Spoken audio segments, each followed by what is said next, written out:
তারা কিভাবে যে বিশ্বকে সেবা করেছেন তা বেশিরভাগ ভারতবাসী জানেন না।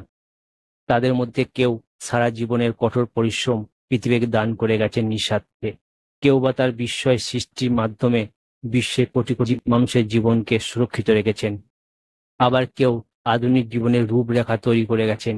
তাই এমনই 5জন বিজ্ঞানী কথা জানবো যা তাদের বিস্ময়কর সৃষ্টির মাধ্যমে বিশ্বের বিজ্ঞান চিন্তাধারা পাল্টে দিয়েছেন, বিজ্ঞান জগৎকে নতুন করে ভাবতে শিখিয়েছেন। তাই ইনফরমেটিভ ভিডিওটি সম্পূর্ণ দেখুন। ভিডিও ভালো লাগলে বন্ধু বান্ধবদের শেয়ার করে তাদের দেখার সুযোগ করে দেন। সত্যেন্দ্রনাথ বসু ভারতের ইতিহাসে এক উজ্জ্বল বাঙালি নক্ষত্র। তিনি এতটাই বুদ্ধিমান যে একবার ক্লাসে পরীক্ষায় অঙ্কে 100-র মধ্যে 110 পেয়েছিলেন। ঠিকই শুনেছেন, তিনি 100-ই পেয়েছিলেন। কারণ সত্যেন্দ্রনাথ বসু সেই পরীক্ষায় সমস্ত সমাধান তো করেই ছিলেন, উপরন্তু কিছু সমাধান দুরকম করে করেছিলেন, যা দেখে শিক্ষক মহাশয় খুশি হয়ে 100-র মধ্যে 110 দিয়েছিলেন। তিনি বাংলাদেশের ঢাকা বিশ্ববিদ্যালয়ের ফিজিক্সের প্রফেসর ছিলেন। তিনি একদিন ছাত্রদের প্লাঙ্কের সূত্র নিয়ে আলোচনা করছিলেন।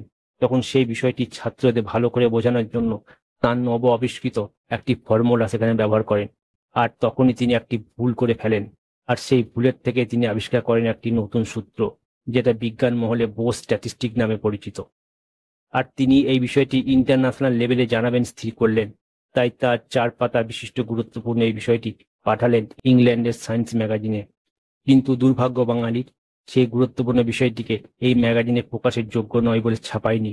কিন্তু তখন সত্যেন বসু তাঁর একটি কপি আইনস্টাইনের কাছে পাঠান, এবং আইনস্টাইন এর গুরুত্ব বিচার করে জার্মান ম্যাগাজিনে প্রকাশ করেন। এর ফলে ডক্টর সত্যেন্দ্রনাথ বসুর খ্যাতি সারা বিশ্বে ছড়িয়ে পড়ে, এবং ডক্টর সত্যেন্দ্রনাথ বসুর এই সূত্রের গুরুত্ব বুঝে আইনস্টাইন একে আদর্শ গ্যাসের সাথে ব্যবহার করে একটি থিওরি তৈরি করেছিলেন, যেটা বোস আইনস্টাইন কনভেনশন নামে বিখ্যাত। এই সূত্র ধরে কাজ করে অনেক বিজ্ঞানী নোবেল পুরস্কার পাচ্ছেন। 1964 সালে পিটার হিগস বোসন আবিষ্কারের জন্য নোবেল পান। 1984 সালে কার্লো গুডিয়া, 1986 সালে ডেভিড এমলি ডগলার, ডি রবার্ট সি রিচার্ডসন, এরা সকলে নোবেল পুরস্কার পেয়েছেন। আমাদের দুর্ভাগ্য, সত্যেন্দ্রনাথ বসু পেলেন না নোবেল পুরস্কার। এখন তো আপনার মনে প্রশ্ন আসতে পারে, কি ছিল তার আবিষ্কারের মধ্যে যার জন্য এত বিজ্ঞানী নোবেল পাচ্ছেন? সত্যেন্দ্রনাথ বসু আবিষ্কার হলো বিজ্ঞানের মূল স্তম্ভ।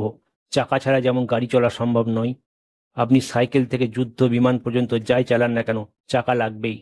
ঠিক তেমনি বোস অ্যান্ড কণাও বিজ্ঞান মহলের চাকার মতো। বোস অ্যান্ড আইনস্টাইন কনভেনশনের মাধ্যমে আজ পর্যন্ত কত কিছু আবিষ্কৃত হয়েছে, আর ভবিষ্যতে হবে। কি জানেন, সত্যেন্দ্রনাথ বসুর আবিষ্কার সত্ত্বেও আইনস্টাইনের মতো নামী বিজ্ঞানী এক্ষেত্রে এত বেশি প্রচার হয়েছে, যার জন্য এই নবীন বিজ্ঞানী আবিষ্কার যেন অন্তরালে চলে গেছে। আর ডক্টর সত্যেন্দ্রনাথ বসুর ছাত্র ছিলেন অভিনেতা ভানু বন্দ্যোপাধ্যায়, প্রমথোষ বড়ুয়া। তাদের কাছে জানা যায় ডক্টর সত্যেন্দ্রনাথ বসু বলতেন, যারা বলেন বাংলা ভাষায় বিজ্ঞান চর্চা সম্ভব নয়, হয় তারা বিজ্ঞান বোঝে না অথবা বাংলা জানে না। প্রখ্যাত বিজ্ঞানী প্রফুল্লচন্দ্র রায়, তিনি তখন বিজ্ঞানী এবং কলেজ প্রফেসর হিসেবে বেশ পরিচিত, কিন্তু তার বিজ্ঞান চর্চা মানুষের কাছে যেন অসহ্য হয়ে উঠল। কারণ তিনি মরা জীবজন্তু নিয়েই তাঁর বিজ্ঞান চর্চা শুরু করেন। তাই তিনি মরা জীবজন্তুর হাড়গোড় নিয়ে এসে তার বাড়ির ছাদে জড়ো করেন, আর তা পচে দুর্গন্ধের ফলে পাড়ার লোকজন অতিষ্ঠ হয়ে পড়ে। আর তার উপর সেই পচা হাড়গুলি কাকে মুখে করে ওর বাড়িতে ফেলে। তখন পাড়ার লোকজন আর সহ্য করতে পারল না। তাই তারা বলতে শুরু করলো, সে যদি এগুলি এখান থেকে না সরায় তাহলে তারা থানায় জানাবে। তখন যুবক আচার্য প্রফুল্লচন্দ্র রায় পড়লেন মহা সমস্যায়।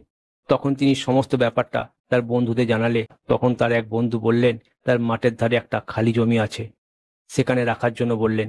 তখন সমস্ত হাড়গুলিকে ওই জমিতে রাখলেন, এবং বেশ কিছুদিন পর সে হাড়গুলি শুকিয়ে গেল।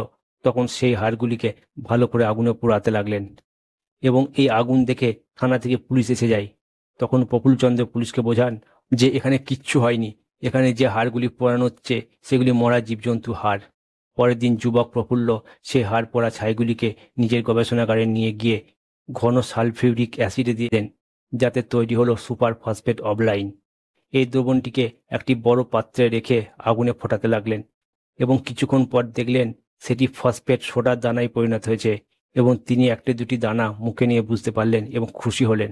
আর এইভাবেই তিনি ফেলে দেওয়া হাড় থেকে তৈরি করলেন জীবনদায়ী ঔষধ, আর ভারতের ইতিহাসে প্রথম ওষুধ কারখানা তৈরি করলেন, যার নাম দিলেন Bengal chemicals and pharmaceutical works. যা সারা দেশে হইচই পড়ে যায়, আর তার থেকে প্রচুর পয়সা উপার্জন হতো। কিন্তু তিনি খুবই সাধারণভাবে জীবনযাপন করতেন। তারপর 1896 খ্রিস্টাব্দে মার্কিউরাস নাইট্রেট তার অনবদ্য আবিষ্কার ছিল। আজ আমরা ওয়্যারলেস টিভি, রেডিও, ইন্টারনেট ব্যবহার করছি, তা তারই আবিষ্কার। তার আবিষ্কারের আগে সমস্ত বার্তা তারের মাধ্যমে পাঠানো হতো। তিনি প্রথম এমন মেশিন তৈরি করলেন যার দ্বারা কোনো তারে কানেকশন ছাড়াই বার্তা পাঠানো যায়, আর সেটাই হলো ওয়্যারলেস টেকনোলজি। আর আজ সারা বিশ্ব জুড়ে ওয়্যারলেস টেকনোলজির মাধ্যমে টিভি, রেডিও, ইন্টারনেট কাজ করছে। আগে সমস্ত বার্তা তারের মাধ্যমে আদান প্রদান হতো। মাইক্রোওয়েভস বা বৈদ্যুতিক তরঙ্গ বলে যে কিছু আছে তা মানুষ বুঝতো, কিন্তু মেশিনের দ্বারা তার উপস্থিতি প্রমাণ করা এবং সেটি কার্যকরী করা সত্যি অসম্ভব ছিল। তিনি প্রথম যন্ত্রের মাধ্যমে তার উপস্থিতি প্রমাণ করেছিলেন, আর তাঁর আবিষ্কৃত তরঙ্গই আধুনিক টেলিভিশন, রেডার, এমনকি মহাশূন্যে যোগাযোগের ক্ষেত্রে ব্যবহার হয়। তাঁর তৈরি 1.3 মিলিমিটার মাল্টিবিন রিসিভার আমেরিকার সব থেকে উন্নত টেলিস্কোপে ব্যবহৃত হচ্ছে, যা একজন বাঙালি হিসেবে সত্যি গর্ব হয়। জীবের মতো উদ্ভিদেরও যে প্রাণ আছে তাই তিনি প্রথম প্রমাণ করেছিলেন। উদ্ভিদও প্রাণীর মতো যন্ত্রণা, ভালোবাসা, আনন্দ অনুভব করতে পারে। প্রখ্যাত বিজ্ঞানী ডক্টর জগদীশচন্দ্র বোস জীবনে এত কিছু আবিষ্কার করলেও তার পেটেন্টের প্রতি কোনো লোভ ছিল না। পেটেন্ট কি? পেটেন্ট হলো একাধিপত্যের অধিকার। মনে করুন আপনি কোনো যন্ত্র আবিষ্কার করেছেন, আর আপনি কখনোই চাইবেন না আপনার আবিষ্কৃত যন্ত্রটি অন্য কেউ নিজের আবিষ্কৃত বলে বাজারে বিক্রি করুক। তাই আপনি এই আবিষ্কারের জন্য একটি পেটেন্ট করে রাখবেন, অর্থাৎ আপনি যে এর আবিষ্কার করেছেন তার একটি প্রমাণ। আর আপনার অনুমতি ছাড়া কেউ নতুন করে বানাতে পারবে না এবং বিক্রিও করতে পারবে না। কেউ যদি বানাতেও চায় তাহলে সেটি নির্দিষ্ট টাকা দিয়ে কিনে তারপরই বানাতে পারবে। তাই তার আবিষ্কৃত যন্ত্র দেশের কাজের জন্য বিজ্ঞানীদের মুক্ত হস্তে দান করে দেন। এমনকি রেডিও সিগন্যালে ব্যবহৃত সেমিকন্ডাক্টরের গবেষণাপত্র উন্মুক্ত করে দেন, যাতে অন্যান্য বিজ্ঞানীরা এটা নিয়ে গবেষণা করতে পারেন। উপেন্দ্রনাথ ব্রহ্মচারী তৎকালীন সময়ে ম্যালেরিয়ার পর দ্বিতীয় প্রাণঘাতী রোগ ছিল ব্ল্যাক ফিভার বা কালাজ্বর, আর এই রোগ হওয়া মানে তার উপরে যাওয়ার সময় হয়ে যেত। তাই এই রোগ হলে পুরো গ্রাম ফাঁকা হয়ে যেত, কারণ পালিয়ে বাঁচা ছাড়া আর কোনো উপায় ছিল না তাদের হাতে। তাই ভারত, বাংলাদেশ, পাকিস্তান সহ বিশ্বের বিভিন্ন প্রান্তে থাকা লক্ষ লক্ষ মানুষ মারা যেত। সারা বিশ্বের বিজ্ঞানীরা নানা ওষুধ বানালেও কোনো কাজ হচ্ছিল না। তখন এই বাঙালি বিজ্ঞানী স্যার উপেন্দ্রনাথ ব্রহ্মচারী তৎকালীন কলকাতার ক্যাম্বেল কলেজ, যা বর্তমানে NRS মেডিকেল কলেজ নামে পরিচিত, আর এখানেই তিনি শুরু করলেন কালাজ্বরের ওষুধ কিভাবে তৈরি করা যায় তার গবেষণা। আর যেখানে তিনি গবেষণা করতেন সেটা গবেষণার উপযুক্ত জায়গায় ছিল না। না ছিল বিদ্যুতের আলো, না ছিল জলের ব্যবস্থা। তিনি ঘর থেকে কেরোসিন তেল এনে ল্যাম্প জ্বালিয়ে গবেষণা চালিয়ে যান। দীর্ঘ গবেষণার পর আবিষ্কার করলেন ইউরিয়াস টিবামাইন। যে কালাজ্বরে মৃত্যু ছিল অবশ্যম্ভাবী, সেখানে ইউরিয়াস টিবামাইন হয়ে গেল সেই রোগ নিরাময়ে গোল্ডেন স্ট্যান্ডার্ড ট্রিটমেন্ট। যেখানে কালাজ্বরে মৃত্যু হার ছিল 90%, সেখানে এই ওষুধ প্রয়োগের ফলে তা কমে 10% নেমে এলো। ভারত ছাড়াও চীন, ফ্রান্স, গ্রিস আরও অন্যান্য দেশে এই চিকিৎসা শুরু হলো। 1930-32 সাল পর্যন্ত এই ওষুধ ব্যবহারে প্রায় আনুমানিক 50 লক্ষ মানুষের জীবনকে নিশ্চিত মৃত্যুর হাত থেকে রক্ষা করতে পেরেছিলেন। আর ডক্টর উপেন্দ্রনাথ ব্রহ্মচারী এই ওষুধ বিনা পয়সায় সরকারের হাতে তুলে দেন, যাতে গরিব মানুষ বিনা পয়সায় চিকিৎসা করতে পারেন। একই রকমভাবে তিনিও এই ওষুধে কোনো পেটেন্ট নেননি, যাতে গরিব মানুষ চিকিৎসা ভালোভাবে পায়।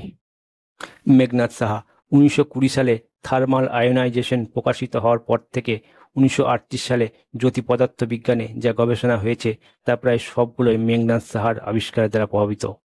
এভিংটনের মতে সাহার আয়নতত্ত্ব গ্যালিলিওর জ্যোতির্বিজ্ঞানে দূরবীন প্রয়োগের পর জ্যোতির্বিজ্ঞানের শ্রেষ্ঠ 10টি আবিষ্কারের অন্যতম বলে ধরা হয়। আর এই তত্ত্ব প্রয়োগ করে নক্ষত্রে আবহমণ্ডলের রাসায়নিক উপাদান, উষ্ণতা এবং আবহমণ্ডলের গতিবিধিও ধারণা পাওয়া যায়। তো বন্ধুরা, গল্পটি কেমন লাগলো অবশ্যই কমেন্টে জানাবেন। শেষ পর্যন্ত সাথে থাকার জন্য আপনাদের অনেক ধন্যবাদ, এবং সবার শেষে বলি ভালো থাকুন, অপরকেও ভালো রাখুন। নমস্কার বন্ধুরা।